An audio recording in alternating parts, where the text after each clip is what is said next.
في القبور وحصل ما في الصدور إن ربهم بهم يومئذ لخبير।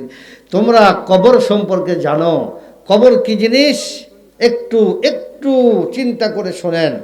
বেশিক্ষণ বলবো না, আধা ঘন্টা বলবো। কবর সম্পর্কে একটু আলোচনা করে দোয়া দিয়ে দিব। আল্লাহ পাক বলেন যে তোমাদের পিছনে একটা জগৎ আছে, এই জগতের নাম হলো বরজাখ। যেরকম আমরা যে জগতে বর্তমান বসবাস করছি, এই জগতের নাম হলো দুনিয়া। এই জগতের নাম কি? দুনিয়া। আমরা এর আগে যে জগতে ছিলাম সেটা হলো মায়ের পেটে ছিলাম। কোথায় ছিলাম? মায়ের পেটে আসার আগে যে জগতে ছিলাম সেই জগতের নাম ছিল আলমে আরওয়াহ, রুহের জগৎ। কিসের জগৎ? সেখান থেকে আসলাম আলমে দুনিয়া, দুনিয়ার জগতে। এরপরে আমরা যাব আলমে বরজাখ, মানে কবরের জগতে। আমরা মানুষ মারা গেলে, মানুষ যখন মারা যায় তখন তাকে গোসল করায়া কাফন পরাইয়া যেই মাটির নিচে আমরা দাফন করে দিই, এটার নাম হলো কি? কবর। এটার নাম কি? আসলে এটা আলমে বরজখ না, এটা বরজখের জগৎ না, এটা হলো একটা সমাধি। মানুষের, মুসলমানের লাশ যাতে কোনো কুকুর, শিগাল, পশু পাখি না খেয়ে ফেলে, এই লাশের দুর্গন্ধ যাতে কোনো মানুষ কষ্ট না পায়, তার সম্মানের জন্য এই যুগের এই নবী মুহাম্মদুর রাসূলুল্লাহ সাল্লাল্লাহু আলাইহি সাল্লামের নিয়ম আর তরিকা হলো, নবীদের তরিকা হলো মাটির নিচে দাফন করে দিলে সে ওই জগতে চলে যায়। বলেন সুবহানাল্লাহ। এটাকে আলমে বরজখ বলে। আজরাইলের জান কবজের পরে যেই জগতে বসবাস করে, আর ইসরাফিলের দ্বিতীয় ফুৎকার দেওয়ার আগে মানুষ যেখান থেকে উঠে আসবে, এই সময়ের মধ্যে মানুষ যেখানে বসবাস করে এই জায়গার নাম হলো আলমে বরজখ। কি? বরজখের জগৎ, কবরের জগৎ। কেউ যদি মরে যায় আগুনে পুড়ে, পাওয়া গেল না, সে ওই জগতে চলে গেল। কাউকে যদি পানিতে ডুবাইয়া, পানি ভাসাইয়া নিয়ে চলে যায়, কবর দেওয়া হলো না, তথাপিও সে সেই জগতে চলে যায়। কাউকে যদি বাঘ ভাল্লুকে খেয়ে ফেলে, সে কবর দেওয়া হলো না, সেও সে জগতে চলে গেল। তাহলে এটা হলো কবরের জগৎ। এটা হলো কি? আল্লাহ একটু খেয়াল করে শোনেন, মিন ওয়ারাইহিম বারযাখুন ইলা ইয়াউমি ইউবআসুন। তোমাদের পিছনে একটা জগৎ আছে বরজাখ। পুনরায় আবার যখন আল্লাহর দরবারে উঠে তোমরা যাবা, তার আগ পর্যন্ত একটা কি আছে? জগৎ আছে। এই জগতে আমাদের কি হবে? দুনিয়াতে আসলাম, 10-12 বছরে বালেগ হলাম, আমাদের উপর নামাজ ফরজ হলো, এলেম ফরজ হলো, কোরআন ফরজ হইল, এরপরে আমল করলাম, কিছু কামাই রোজগার করলাম, দুনিয়ার থেকে আবার চলে গেলাম। এখানে কি ওরকম কোনো ধরনের লেখাপড়া আছে কিনা? ওখানে যাই কোনো নামাজ কালাম আছে কিনা? ওখানে যে আমাদের কি করতে হবে, আমরা কিভাবে সেখানে যে জীবনযাপন করব, আল্লাহ পাক এই আয়াতের মধ্যে সেই জগৎ সম্পর্কে কিছু আলোচনা করেছেন। আমরা তো শুনছি আখিরাতে যে মিজানের পাল্লা হবে, সেখানে যে হাসরের ময়দান হবে, মানুষেরা কান্নাকাটি করবে, বিচার হবে, পুলসিরাত পার হয়ে একদল জান্নাতে একদল জাহান্নামে চলে যাবে। কিন্তু কবরের জগতে আমাদের কি করতে হবে, এটা আমাদের কিছু জানার বিষয় আছে না নাই? জানার ইচ্ছা আছে আপনাদের? একটু বলবো নাকি? বলেন। এখন মানুষ এই জগতে যাওয়ার জন্য একমাত্র রাস্তা হলো মানুষের মৃত্যু, মারা যাওয়া। কি যাওয়া? পৃথিবীর কোনো মানুষ আবিষ্কার করে নাই মৃত্যু থেকে বাঁচার উপায় কি, আবিষ্কার করে নাই।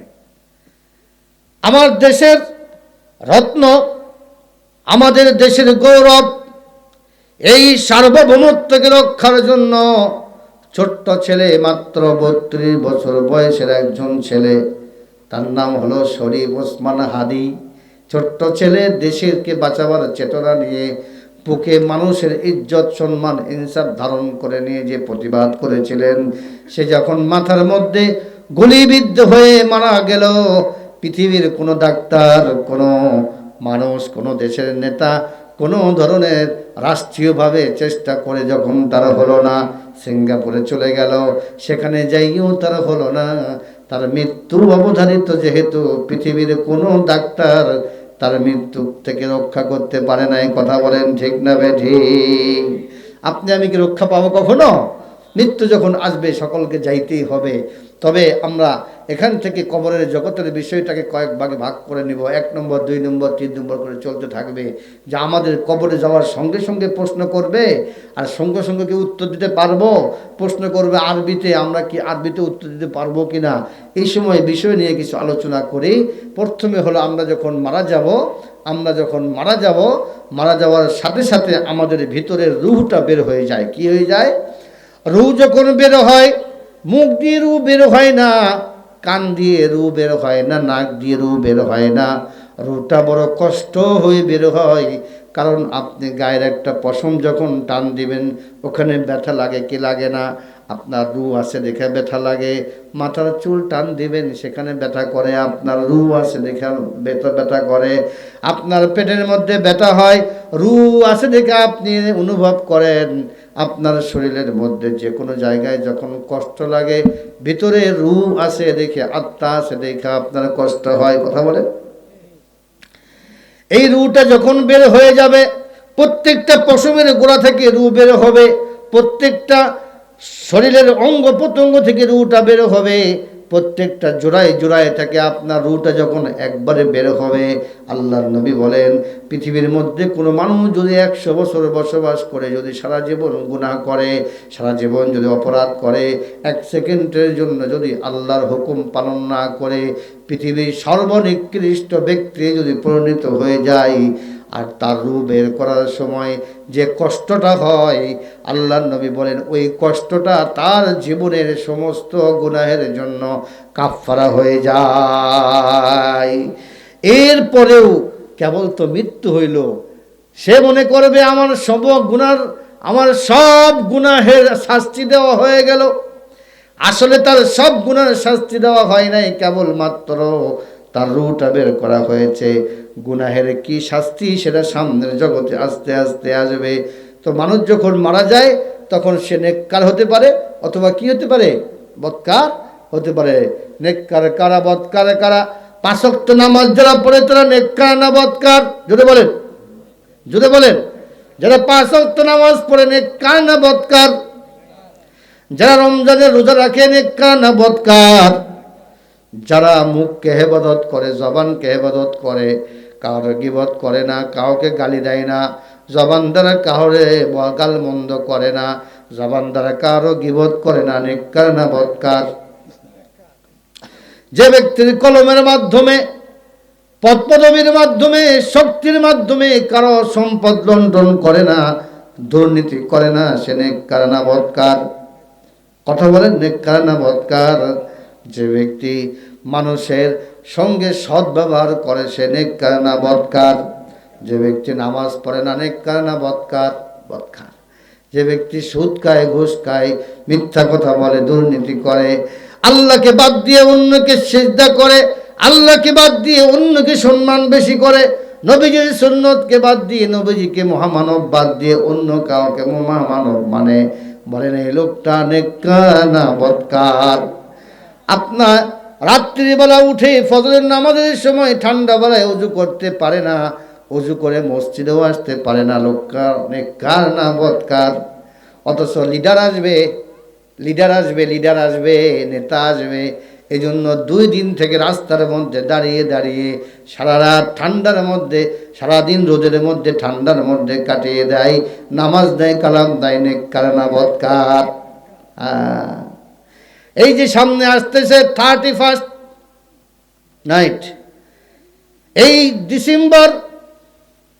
ডিসেম্বরের 26 নাকি, এই 26, 27, 28, 29, 30, 31 তারিখ যখন চলে যাবে, 31 তারিখের রাত্রে যখন 12টা বেজে যাবে, সাথে সাথে এই রাত্রে জাগরণ করে ছাদের উপরে, মাঠের উপরে বিভিন্ন ধরনের আগুন উড়াইয়া দেয়। কি নাম? আগুন উড়াইয়া দেয়। আগুনগুলা উঠতে থাকে, নাম কি কো? এই জীবন কো, হ্যাঁ? আতশবাজি করে, বিভিন্ন ফটকা ফুটায়, বিভিন্ন ধরনের স্লোগান দেয়, বিভিন্ন ধরনের রাত্রে জাগরণের জন্য আগামী বছরকে হ্যাপি নিউ ইয়ার, নতুন বছরকে ধারণ করে ইহুদি নাসারাদের ওই কৃষ্টি কালচারগুলো নিজের ভিতরে ধারণ করে রাত্র যাপন করে যারা ফটকা ফোটায় বিভিন্নভাবে এই আগুনগুলো উড়ায় উড়ায় দেয়, আল্লাহর নবী বলেন এটা নেককার না বদকার? বলেন। আল্লাহর নবী বলেন তোমার রূহ যখন বের হয়ে যাবে রে বান্দা, একটু মনোযোগ, একটু মনোযোগ, তোমার রূহটা যখন বের হয়ে যাবে, রূহ বের হয়ে চলে যায় না রে বান্দা, রূহটা বের হয়ে যাওয়ার সঙ্গে সঙ্গে তুমি যদি বদকার হও একরকম হবে, তুমি যদি নেককার হও আর এক রকম হবে। তুমি যদি নেককার হও তাহলে একটা সুন্দর পোশাক পরিধান করে, সুন্দর পরিষ্কার পরিচ্ছন্ন একটা পোশাক পরিধান করে, সুন্দর উজ্জ্বল চেহারা করে একজন ফেরেশতা মতো তোমার রূহটা সুন্দর একটা যুবকের রূপ ধারণ করে তোমার ডান পাশে অবস্থান করতে থাকে। জোরে জোরে বলেন আল্লাহু আকবার। মানুষ যখন মারা যায়, যদি নেককার হয় তার আত্মাটা একটা সুন্দর যুবকের রূপ ধারণ করে তার ডান পাশে দাঁড়িয়ে থাকে, আর যদি বদকার হয় তার রূহটা বের হয়ে যায়, একটা কালো কুচ্ছিরি কুকুরের রূপ ধারণ করে তার বাম দিকে অবস্থান করে। সর্বপ্রথম কথা হলো কবরের জগতের সর্বপ্রথম কথা হলো এই আত্মা দুইটা তখন মানুষের সঙ্গে কথা বলতে থাকে।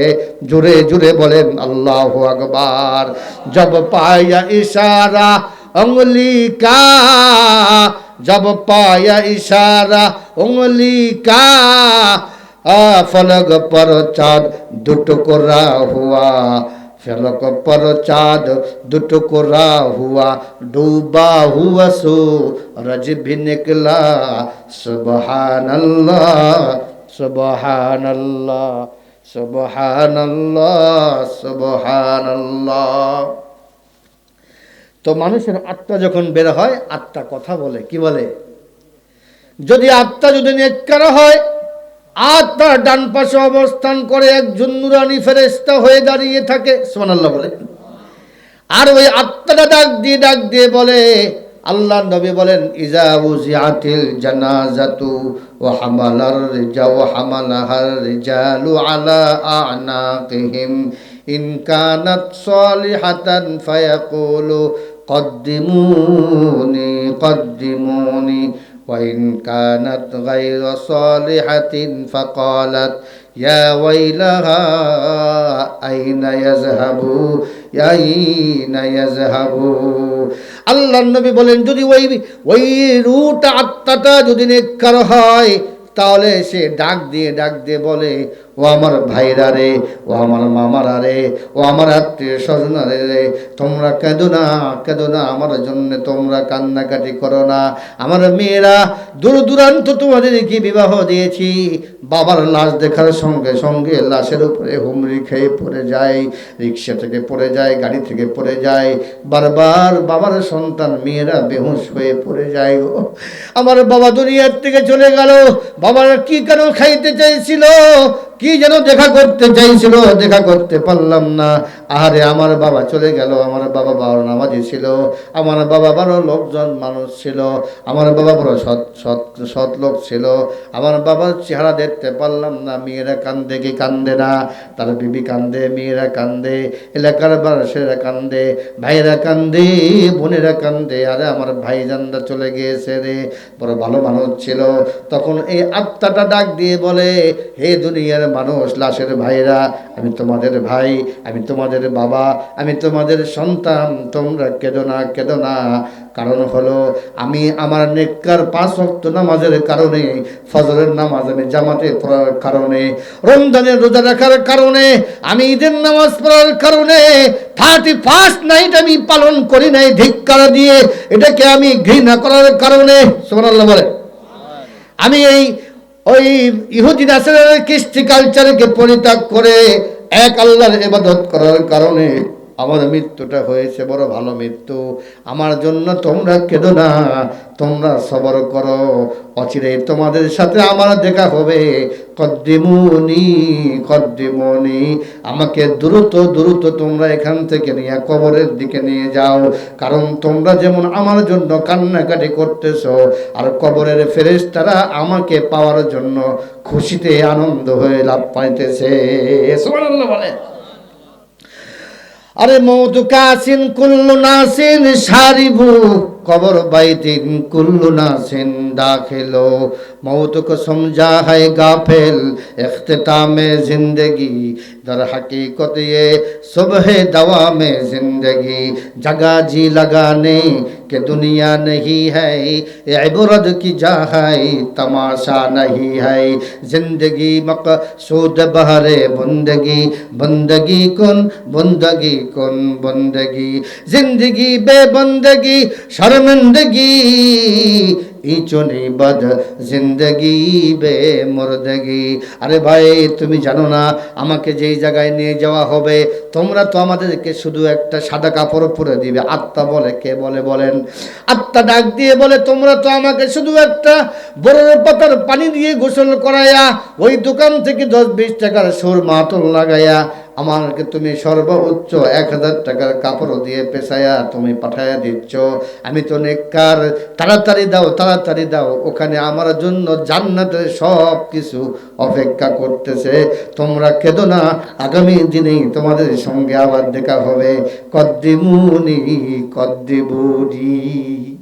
আর যদি বৎকার হয় বিশ্বনবী ডাক দিয়ে বলেন ওই আত্মাটা তার পাশে বাম পাশে দাঁড়িয়ে দাঁড়িয়ে কুকুরের চেহারা ধরে কালো একটা কুকুরের রূপ আকৃতি ধারণ করে আত্মারা বলতে থাকে, ও আমার ভাইরা রে, বোনেরা রে। যখন তাকে আল্লাহর নবী বলেন ইজা বুজিআতিল জানাজাতু ওয়া হামালাহার রিজালু আলা আনাকিহিম, তাকে যখন তার ভাইরা, বন্ধুরা, এলাকার লোকেরা যখন কাঁধের মধ্যে নিয়ে যাইতে থাকে তখন ওই আত্মারা ডাক দিয়ে বলে, ও আমার ভাই, ও আমার বাবা, ও আমার মামা, ও আমার সন্তানের, আরে সারা জীবন তোমাদের জন্য সুদ খাইলাম, ঘুষ খাইলাম, চুরি করলাম, ডাকাতি বাটপারি কইলাম, মানুষকে ধোকা দিয়ে দিয়ে টাকা ইনকাম করে ব্যাংকে কোটি কোটি টাকা দিয়ে মানুষকে মারাইলাম। ও আমার সন্তানেরা রে, তোমাদের জন্য ঘর বানায় দিলাম, জমি জামা সব কিছু তোমাদের জন্য লিখে দিলাম। আজকে তোমরা আমাকে কাজের মধ্যে নিয়ে যেই জায়গায় নিয়ে যাচ্ছ, খবরদার ওই জায়গায় আমাকে নিয়ে যাও না গো, আমাকে ওই জায়গায় নিয়ে যাও না। ইয়া ওয়াইলাহা আইনা ইয়াযহাবু, ওখানে আমাকে নিয়ে যেও না। ওটা হলো পোকামাকড়ের ঘর, ওটা হলো আগুনের ঘর, ওটা হলো সাপ বিচ্ছুর ঘর। তোমাদেরকে এত আদর করলাম, আমাকে অন্য কোথাও নিয়ে জ্বালায়া দাও, ফেলায়া দাও, আমাকে সাগরের মধ্যে ভাসায়া দাও, আমাকে আকাশে উড়াইয়া দাও, আমাকে আগুনে জ্বালায়া দাও। খবরদার আমাকে কবরে নিয়ে যাইও না। আল্লাহু আকবার বলেন। मौत को समझा है गाफिल इख्तिताम जिंदगी ये सुबह ये शाम हयात ये सुबह दवा में जिंदगी ये शाम हयात जिंदगी नमी तरसीद अजा सात किधर गूरद फरूदाराद नमी तरसीद अजा सात किधर गूरद फरूदाराद अजा जा जुमला बाजायन কেতু তানহা দরামানি। কবি বলে, আরে তোমাকে যেই জায়গায় নিয়ে যেয়ে রাখা হবে সকলে নেমে দেওয়ার সঙ্গে সঙ্গে উঠে চলে আসবে। তোমার কি ভয় লাগে না? তুমি ওখানে একা থাকবা, কিয়ামত পর্যন্ত তোমার সাথে কারো কথা হবে না। তাহলে এবার কে কথা বললো? আত্মা কথা বললো, রুহে কথা বললো। এবার কথা বলবে হলো কবরে যাচ্ছে, কবরে কথা বলবে। সুবহানাল্লাহ বলেন। যদি নেককার হয় কবর ডাক দিয়ে বলবে, হায় আসো আসো, আহলান সাহালান, আসো আসো, তুমি আমার পিঠে চলে ফিরে ভালো লাগতো, তুমি আমার জমিনের মধ্যে সেজদা করতে আমার কাছে ভালো লাগতো, তুমি আমার জমিনের মধ্যে সৎ কাজ করতে আমাকে ভালো লাগতো, আমার উপরে যখন তুমি ভালো ব্যবহার করেছো, তাড়াতাড়ি আসো, আমার কোলে আসো, আমার কোলে আসলে দেখবা আমি তোমার চাইতে ভালো ব্যবহার করবো। সুবহানাল্লাহ বলেন। আর যদি বৎকার হয় এবার কবর ডাক দিয়ে বলে, আনা বাইতু দুদিন, আয় তুই জমিনে চলছিস, দম ভরে চলছিস, ওয়ালা তুসাইর খাদ্দাকা লিন্নাস ওয়ালা তামশি ফিল আরদি মারহা ইন্নাকা লান তাখরিকাল আরদা ওয়া লান তাবলুগাল জিবালা তুলা। তুমি জমিনে চলেছিলে অহংকার দম্ভ ভরে, তোমার চলাটা আমার কাছে খারাপ লাগতো, তুমি মানুষকে জুলুম করেছিলে, তোমার চলাটা আমার কাছে খারাপ লাগতো, তুমি বক্তব্য দেওয়ার সময় কথার মধ্যে অহংকার ছিল, তুমি মানুষের বিরুদ্ধে বক্তব্য দিয়ে মানুষকে হয়রানি করেছো। কথা বলেন ঠিক না বেঠিক? তাহলে আমি তোমার বক্তব্য আমার কাছে খারাপ লাগতো, তুমি মসজিদের দিকে না যাইয়া 31st নাইট পালন করতে রাত্রে যাইতা, তুমি মসজিদের দিকে না যাইয়া সারা রাত্র 300 ফিট রাস্তায় দাঁড়াইয়া দাঁড়াইয়া লিডারের জন্য অপেক্ষা করতা, তুমি মসজিদের মধ্যে না আইসা ওযু করতে তোমার ঠান্ডা পানির কষ্ট হইতো, রাত্রে বেলা তুমি ঠান্ডার ওযু হতে এশার নামাজে আসতা না, ঠান্ডা লাগবে বলে মাহফিলে আসবা না, ঠান্ডা লাগবে বলে ওলামায়ে কেরামের কাছে আসতা না, কিন্তু তোমার নেতা আসলে তুমি ঠিকই ময়মনসিংহ শহরের মধ্যে যাইয়া সারা রাত্র লাফালাফি করতা। এই তোমার এই লাফালাফিটা আমার কাছে খারাপ লাগতো, তোমার না আসাটা শুভ হোক, তুমি না আসলেই ভালো, তুমি না আসলে আমি আরাম পাবো, কিন্তু যখন তুমি আমার কাছে চলেই আসবা, কে বলে কবরে বলে, তুমি যখন আমার কাছে চলে আসতেছো, আসো আসো, আজকে থেকে তুমি আমার উপর যেমন খারাপ ব্যবহার করেছো, আজকে থেকে আমি তোমার সঙ্গে কি ব্যবহার করা লাগে দেখাইয়া দিব। জোরে জোরে বলে নাউজুবিল্লাহ। আমরা নেককার হতে চাই না বদকার হতে চাই? এবার কবরে কথা বললো, আত্মা রুহে কথা বললো। এবার কবরে যাওয়ার সাথে সাথে কবরে একটা চাপ দিবে, প্রশ্ন উত্তর পরে কবরে একটা কি দিবে? চাপ দিবে, এমন জোরে চাপ দিবে, এই চাপে এই লাশের, এই বান্দার অবস্থা এত বেগতিক হয়ে যাবে যে বান্দা আর ধারণা করতে পারবে না আয় আমার উপর কি চলছে। হযরতে আয়েশা সিদ্দিকা বলেন, ইয়া রাসূলুল্লাহ সাল্লাল্লাহু আলাইহি ওয়াসাল্লাম, যারা নেককার তাদেরকেও কি চাপ দিবে নাকি? শুনলাম বদকারকে চাপ দিবে, তারা শাস্তি পাবে, কিন্তু নেককারকেও চাপ দিবে নাকি? নবীজি বলেন হ্যাঁ হ্যাঁ হ্যাঁ, দুনিয়ার কোনো মানুষ এমন নাই যে নাকি মৃত্যুবরণ করবে না।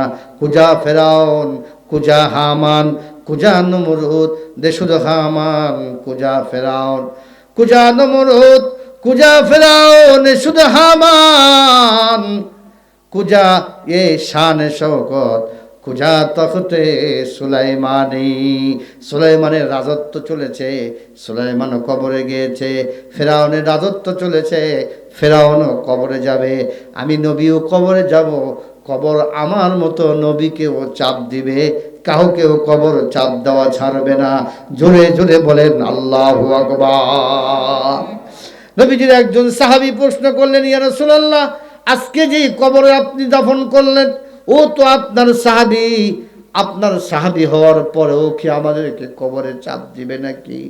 নবীজি বলেন হ্যাঁ হ্যাঁ, ও সাহাবী, উনি তো আমার একজন সাধারণ সাহাবী, ওনাকেও কবরে চাপ দিবে। আমি তোমাদেরকে একটা ঘটনা শোনাই। নবীজি বলেন, আমি তোমাদেরকে একটা ঘটনা শোনাই। মদিনার মধ্যে যার ওসিলায় এসেছিলাম, মদিনার লিডার, মদিনার সর্দার সাদ রাদিয়াল্লাহু তাআলা আনহু, নবীজি বলেন সাদ রাদিয়াল্লাহু তাআলা আনহু এমন একজন ব্যক্তি আমার সঙ্গে খন্দকের যুদ্ধের মধ্যে শহীদ হয়ে গেছে। সুবহানাল্লাহ বলেন। এক তো উহুদের যুদ্ধ করেছে, বদরের যুদ্ধ করেছে। আল্লাহর নবী বলেছেন, যারা বদরের যুদ্ধ করেছে আল্লাহ তাদের সবাইকে মাফ করে দিয়েছেন, আল্লাহ তাদের সবাইকে মাফ করে দিয়েছেন। উহুদের যুদ্ধ করেছে, আল্লাহ মাফ করে দিয়েছেন। নবীজির সঙ্গে যুদ্ধ করে, জিহাদ করে, জিহাদের ময়দানে খন্দকে শহীদ হয়ে গিয়েছে সাদ। নবীজির মদিনার একজন আনসার গোত্রের একজন সরদার লিডার, যার ওসিলাই উনি মক্কা থেকে মদিনায় চলে গিয়েছিলেন। আল্লাহ নবী বললেন, আমার এই সাদ যখন মারা গেল, আমার এই সাদ যখন মারা গেল, হাযাল্লাযী তাহাররাকা লাহুল আরশু ওয়া ফুতিহাত লাহু আবওয়াবুস সামাই ওয়া শাহিদা লাহু ৭০ আলফাম মিনাল মালাইকা। ও আমার সাহাবীরা, অন্য সাহাবীর কথা বাদ দাও, আমার এই সাদ এত বড় একজন সাহাবী, যে যখন মারা গিয়েছিল, উনি যখন ইন্তেকাল হয়ে শহীদ হয়ে গিয়েছিল, ওনার বীরত্ব দেখে, ওনার শাহাদাতের মৃত্যু দেখে আল্লাহর আরশের মধ্যে পর্যন্ত লড়াচড়া শুরু হয়ে গিয়েছিল। সুবহানাল্লাহ। হাযাল্লাযী তাহাররাকা লাহুল আরশ, এটা এমন একজন সাহাবী যার মৃত্যুর খবর শুনে, যার শাহাদাতের খবর শুনে আনন্দে উত্তাল হয়ে, আনন্দে আত্মহারা হয়ে আল্লাহর আরশ পর্যন্ত নড়াচড়া নাচানাচি শুরু করে দিয়েছিল। তাহলে কত কত মর্যাদাবান সাহাবী, জোরে জোরে বলেন আল্লাহু আকবার। দুনিয়া কি সাদাকত মে তেরা নাম রহেগা, सिद्दीक़ तेरे नाम से इस्लाम रहेगा। सद हजारा शिबलियो सदहा जुनैद, सद हजारा शिबलियो सदहा जुनैद, खाके पाए अबू हुरैरा कैरसत। আবু হুরায়রার পায়ের ধুলার সমান সারা দুনিয়ার শিবলি, আর জুনায়েদ বাগদারিয়ার খাজা মঈনুদ্দিন চিশতি আর আব্দুল কাদের জিলানীর মতো বড় বড় পীর যদি সারা দুনিয়ায় ভরে যায়, নবীর সাহাবীর আবু হুরায়রা, নবী সাহাবীর পায়ের জুতার ধুলা পরিমাণ হবে না। কথা বলেন ঠিক না বেঠিক? অথচ এত বড় একজন সাহাবী যার ইন্তেকালে আল্লাহর আরশের মধ্যে কম্পন সৃষ্টি হয়ে গিয়েছে। আল্লাহ ডাক দিয়ে বলে, এ আরশ তুই লড়াচড়া করিস কেন? আল্লাহ ডাক দিয়ে বলে, কারো লড়াচড়া করব না, আজকে আমাদের খুশির দিন। কারণ আজকে নবীজির কলিজার টুকরা সাদ নামক এত বড় একজন সাহাবী শহীদ হয়ে তার আত্মাটা আরশের কাছে আসতেছে, আমরা কেন খুশি হব না? সুবহানাল্লাহ বলেন। ওয়া ফুতিহাত লাহু আবওয়াবুস সামা, নবীজি বলেন তার আত্মাকে নেওয়ার জন্য আকাশের সমস্ত দরওয়াজা খুলে গিয়েছিল আমার দিক দিয়া। ওই সাহাবের রূহ যাতে আসে, আমার দিক দিয়ে যাতে আসে, আমার দিক দিয়ে যাতে আসে, এজন্য আল্লাহ পাক আকাশের সমস্ত দরওয়াজা খুলে দিয়েছিলেন। আর আল্লাহ পাকের নবী বলেন, ওয়া শাহিদা লাহু সাবউনা আলফাম মিনাল মালাইকা। আমার সাহাবী সাদের জানাজা শুধু তোমরা পড়ো নাই, সাদের জানাজার জন্য আল্লাহ পাক আকাশ থেকে 70,000 ফেরেশতা নাজিল করেছিলেন। সুবহানাল্লাহ বলেন। তাহলে সাদ এত বড় সাহাবী শহীদ হলেন, আবার তার জন্য কি হলো? আরশ লড়াচড়া দিয়ে উঠলো, নাচানাচি শুরু করলো। 3 নম্বর, তার জন্য আকাশের সমস্ত দরওয়াজা খুলে দেওয়া হলো। 4 নম্বর, তার জানাজায় 70,000 ফেরেশতা আল্লাহ নাজিল করেছে। সুবহানাল্লাহ বলেন। এরপর আল্লাহ নবী বলেন, সাহাবী আমার, ওয়ালাকাদ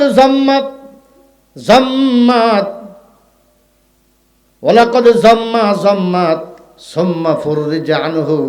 এই সাদকে যখন আমি কবরে রাখলাম, কবর থেকে যখন উঠে আসলাম, এই কবর আমার এই সাদকে